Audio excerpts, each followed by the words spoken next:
Keep yourself together. We're looking for a submarine. We don't want no f***ing He turned around and said, think about it. Went back into the sauna. I just want to run away from there. October 2017. Rome's Fiumicino Airport buzzed with travelers rushing to gates and reuniting with loved ones. But for Nelson Pablo Yester-Garrido, this wasn't just another day of travel. It was the day South Africa's biggest lord met his end. Italy had long served as a critical junction in the global trade, connecting South American cartels with hungry European markets. Yester-Garrido was there to cement a deal. Today was supposed to be routine. Meet his Italian contacts, who were high-ranking members of the Ndrangheta, secure the shipment, and disappear again. But as he stepped into the terminal, his past finally caught up with him, and his world came crashing down. This is the story of Yester-Garrido's reign and his downfall. The explosion of in the 1980s was largely driven by a direct supply line from the Medellin and Cali cartels of Colombia to the United States. But trafficking on that scale required logistics, and logistics required men like Yester-Garrido, fixers, brokers, and masterminds who knew how to bypass law enforcement and flood American streets with powdery white gold. According to detailed law enforcement reports, Yester-Garrido built a transportation network that spanned continents. Deep in the jungles of Colombia and Peru, he established hidden airstrips where small planes could land under cover of darkness, their cargo holds stuffed with vacuum-sealed packages. These planes would fly dangerous, radar-dodging routes across the Caribbean, landing on abandoned roads or remote fields. When air routes became too risky, he pivoted to the seas. Yester-Garrido developed sophisticated concealment methods for cargo ships, false walls in shipping containers, hidden compartments beneath fish shipments, folded and disguised as industrial equipment. His innovations kept flowing while law enforcement struggled to keep pace. Yester-Garrido cultivated relationships with port officials, customs agents, and law enforcement throughout the Americas. Some received briefcases of cash. Others faced threats against their families. Through this web of corruption, his shipments passed through official checkpoints with official paperwork hidden in plain sight. Yester-Garrido and his associates decided to take things a step further, so they decided to purchase a Russian diesel-powered submarine. A Russian submarine. Not a makeshift submersible crafted in Colombian jungles, but an actual military-grade, diesel-powered submarine from the former Soviet fleet. The plan was bold. While American forces patrolled the surface waters with radar, aircraft, and high-speed interceptors, a submarine could simply dive beneath this defensive net, carrying tons of in complete secrecy. No Coast Guard vessel would spot it. No patrol aircraft would detect it. Like a phantom, it would deliver more in a single voyage than most trafficking organizations managed in a year. This wasn't fantasy or criminal braggadocio. According to intelligence gathered by multiple agencies, Yester-Garrido had established direct contact with former Soviet naval officers desperate for cash in the chaotic post-Cold economy. Detailed negotiations had taken place. Technical specifications had been reviewed. The asking price ran into tens of millions of dollars. But Yester-Garrido and his backers considered it a worthwhile investment that would pay for itself many times over. Reports later confirmed that the deal had progressed to advanced stages. Training for a crew had been discussed. Delivery routes had been mapped. Had the plan succeeded, it would have revolutionized trafficking, creating an underwater pipeline virtually impossible to intercept. But as Yester-Garrido's ambitions grew, so did the attention he attracted. By the mid-1990s, the DEA had assembled a special task force devoted to mapping his organization. They recruited informants from within his network. They tapped phones. They tracked money trails through a maze of shell companies and offshore accounts. Gradually, they assembled a comprehensive picture of his operations spanning multiple countries and continents. In 1997, after years of painstaking investigation, federal prosecutors in the Southern District of Florida prepared a sealed indictment against him. The charges were devastating: conspiracy to import money laundering and various racketeering offenses. If convicted, Yester-Garrido faced decades in a maximum security federal prison. But criminals of his caliber develop a sixth sense for danger. Perhaps tipped off by a corrupt official or simply sensing the changing winds, Yester-Garrido made his move before authorities could arrest him. Yester-Garrido executed a meticulously planned disappearance. He liquidated assets. He severed communications. He abandoned properties. And then he vanished completely, leaving frustrated federal agents empty-handed. So, where did Yester-Garrido go? He didn't go to Mexico because of its proximity to American law enforcement. The Caribbean wasn't an option because American influence in that territory ran deep. Instead, he chose South Africa, a country undergoing a massive transition after the end of apartheid.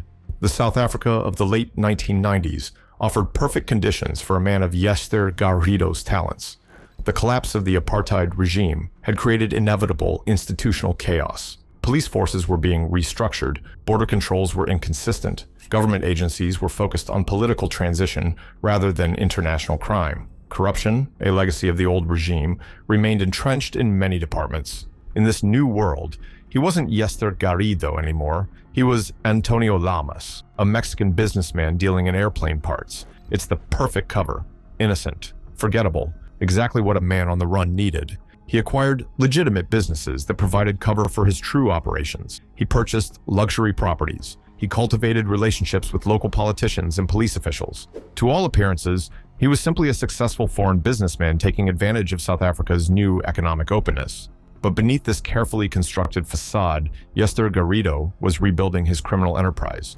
Within months, he had formed powerful connections with three key figures in Johannesburg's underworld: Wingate Pierce, an import-export clothing trader; Adriano Mazzotti, Pierce's business partner; and most importantly, Glenn Agliotti, a notorious lord whose name sent shivers through South Africa's criminal landscape.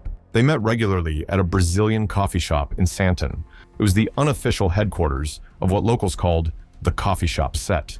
Like something from a movie, these four men would gather regularly at their usual table, sipping coffee while planning operations that would move millions in through South Africa's borders. Between sips of espresso and casual conversation, they established three businesses: a corporation called Trade First 1095, and two clothing stores with international brand names, Fubu Collection and DKNY. These stores weren't just selling designer clothes, they were the perfect fronts for one of the most sophisticated smuggling operations South Africa had ever seen. Their method was brilliant in its simplicity. Bags of secondhand clothing would arrive from overseas at government-licensed bonded warehouses, supposedly waiting for re-export. Inside these innocent-looking bags of old clothes, hidden from customs officials, were packages of pure shipped directly from South America. In the warehouse, Yester-Garrido would personally identify which bags needed to be diverted before inspection. But even the cleverest smuggling operation needs protection, and this is where the scheme became truly diabolical.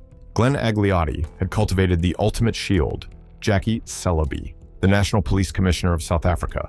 Not just any police officer, but the highest-ranking law enforcement official in the entire country, answerable only to the Minister of Police himself. Celebi was no ordinary corrupt cop. His credentials were impeccable. A trusted associate of then-President Thabo Mbeki, he had risen so high in international law enforcement that he became the first African ever appointed as president of Interpol, the very organization created to fight international crime. The fox wasn't just in the henhouse. He was running the entire farm. The corruption was brazen. Court documents later revealed that Celebi would regularly receive cash stuffed in brown paper bags from Agliotti.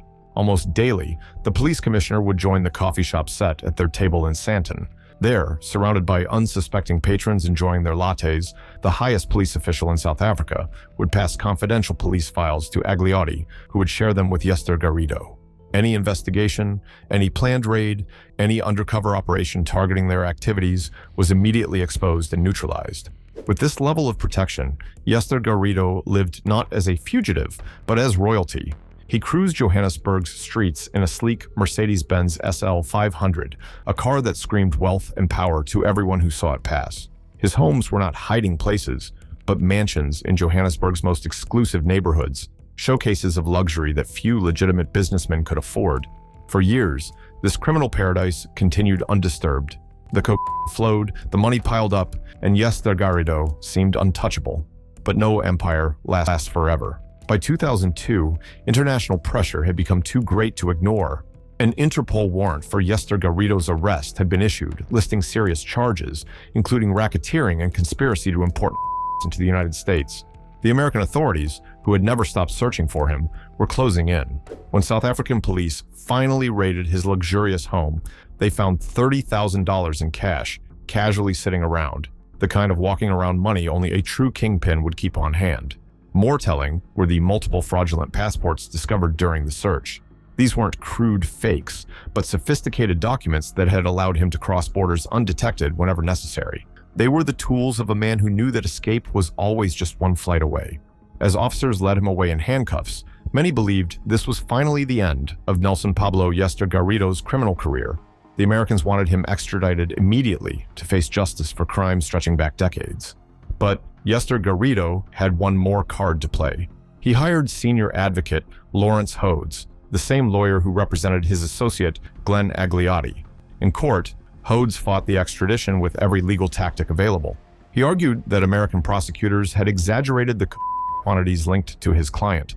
He pointed out that a key witness had recanted testimony. He tied the case in procedural knots. The South African Supreme Court of Appeal ordered Yester-Garrido detained while they considered the complex legal issues. Then, in a shocking turn of events in late 2006, after more than a year in prison, he was released pending a new extradition application. Somehow, even from behind bars, he had managed to slip through the fingers of justice yet again. For 5 years, Yester-Garrido once again disappeared into South Africa's landscape, but his freedom wouldn't last forever. The year 2011 should have been the end for Nelson Pablo Yester-Garrido. South African police arrested him in connection with a massive cocaine bust in Port Elizabeth worth millions of rand. The evidence seemed overwhelming. The case appeared solid. Yet 2 years later, in a twist that stunned law enforcement, all charges were mysteriously withdrawn. An informant named Pierre Theron came forward with an explosive claim. He had personally delivered 700,000 rands, which was about $37,000, to the prosecution team handling Yester-Garrido's case. According to Theron's sworn affidavit, this payment directly led to the charges being dropped. Many dismissed Theron as an unreliable information peddler, and his allegations never resulted in formal charges. But the questions lingered, adding another layer of mystery to Yester-Garrido's seemingly charmed existence. Once again free, Yester-Garrido returned to the shadows, moving between countries with the ghost-like quality that had become his trademark. With multiple fraudulent passports and an arsenal of false identities, he slipped across borders that stopped ordinary travelers. Law enforcement agencies worldwide knew he was out there, but pinning down his location proved nearly impossible. Then came October 2017. As passengers streamed through the busy terminals of Rome's Fiumicino Airport, Yester-Garrido walked confidently toward the exit, unaware that his decades-long game of cat and mouse was about to end. Italian police officers, acting on a provisional arrest request from the United States, watched him approach. The moment he cleared customs, they moved in swiftly and decisively. For a man who had outrun justice for so long, the simplicity of his capture must have been stunning. No dramatic chase, no shootout, just handcuffs clicking shut in one of Europe's busiest airports. The question lingered. How had they known he would be there? Has someone in his inner circle finally betrayed him? Or had American intelligence agencies been tracking him all along, waiting patiently for the perfect moment to strike? Whatever the truth, Yester-Garrido wasn't going down without one last fight. For nearly 2 years, he battled extradition through the Italian legal system. His lawyers filed motion after motion, appeal after appeal. But this time, there would be no escape. In July 2019, after 22 years as a fugitive, Italian authorities finally put him on a plane bound for the United States. When Yester-Garrido finally stood before an American judge in August 2020, the charges were surprisingly modest compared to his legendary status. He wasn't facing trial for the submarine plan, the massive cocaine empire, or his connections to Colombian cartels. Instead, the charge that would finally end his freedom was a conspiracy to distribute high-grade marijuana. In December 2020, the judge handed down a sentence of 5 years in federal prison. For a man who had moved tons of cocaine and built criminal networks spanning continents, it seemed remarkably lenient. Some speculated that he had struck a deal, trading information about other international criminals or drug networks for a reduced sentence. But there were no public reports of Yester-Garrido turning informant. If he did talk, the world never heard about it. But in a final twist, U.S. prison records confirmed that on January 24, 2022, after serving little more than a year of his 5-year sentence, Nelson Pablo Yester-Garrido was released from custody. The details surrounding his early release remain murky. Was it due to health concerns, good behavior, or something more complicated involving international agreements and behind-the-scenes negotiations? Whatever the reason, the man who had spent decades as one of the most wanted fugitives in the world was free once more. And true to form, the The moment Yester-Garrido walked out of prison, he did what he had always done best. He vanished completely. As of February 2025, his whereabouts remain entirely unknown. No confirmed sightings, no movements tracked by intelligence agencies, no trace in any country's immigration records. It's as if he stepped out of prison and into thin air,